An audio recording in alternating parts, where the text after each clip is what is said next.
que la eixida de Vinaròs del vial és essencial i que la seva conversió en autovia és un dels objectius que el Ministeri de Foment es deu de plantejar com a pas a seguir sobre la remodelació de l'eix. Les nostres necessitats com a ciutadans i ciutadanes d'una zona que demana les millors condicions d'aquest vial per tal de mantenir la seva qualitat de vida.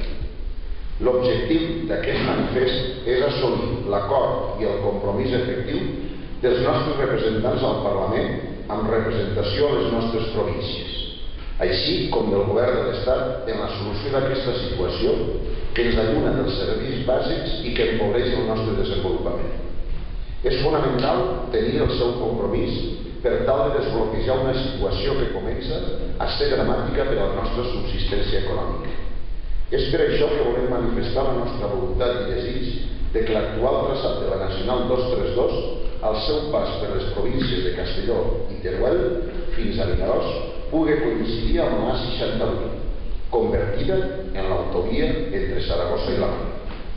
Manifestem la necessitat de dirigir-nos personalment a tots i cadascun dels diputats i diputades de la seva execució.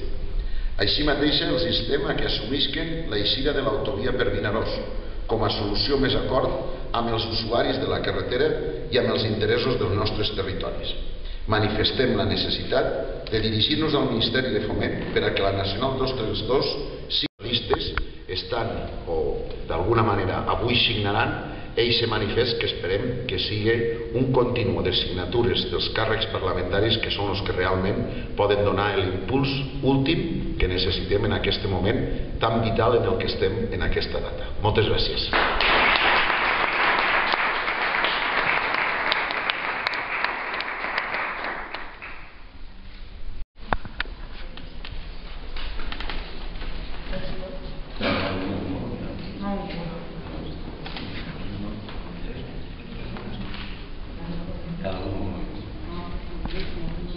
És millor sigui una realitat perquè avui ja és un desig volgut per molts i el Partit Socialista, sintonitzant amb els anhels i amb l'agenda política i de les infraestructures d'aquesta província, estem aquí fent el que tenim que fer. Moltíssimes gràcies i una abraçada a tots.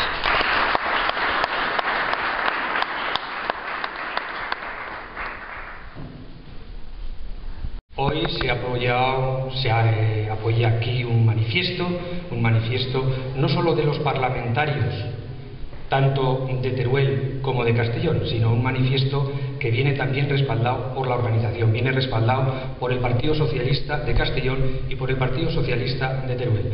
Espero que esta andadura que hemos iniciado hoy juntos, desde luego, llegue rápidamente a un buen fin.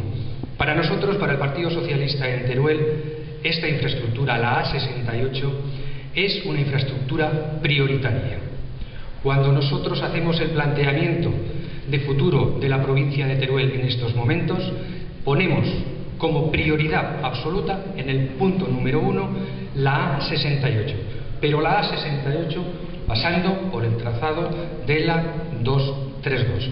Para nosotros es básico, porque esta infraestructura no solo une Teruel con Castellón, esta infraestructura está uniendo dos mares, con lo que ello representa, está uniendo el Cantábrico, está uniendo el Mediterráneo, está uniendo el Valle del Ebro, lo está uniendo con Levante.